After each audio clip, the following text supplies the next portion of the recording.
বালুর ট্রাকও নড়বে না, ঈদ আসবে ঈদ যাবে, আসলে কিছু হবে না। আল্লাহ যেদিন কবুল করবে তার আগে আমরা আসলে পারবো না, এটা আমরা বুঝে গিয়েছিলাম ওই দিন। এবং আলহামদুলিল্লাহ আল্লাহ কবুল করেছিল দেখে জুলাই যোদ্ধারা জয়ী হতে পেরেছে, আমরা কিন্তু পারিনি, রাজনৈতিক দলরা পারে না। এখন সর্বশেষ কথা করণীয়, যেটা বলেছিলেন, অনেকে অনেক প্রস্তাব দিবে।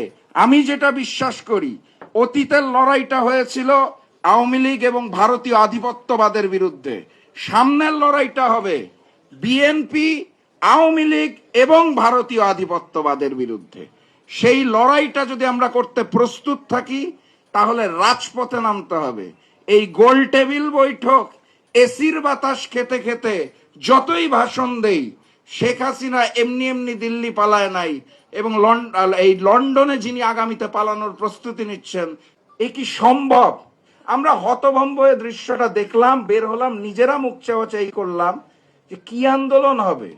সেদিনই বুঝে গিয়েছিলাম আন্দোলন আসলে হবে না।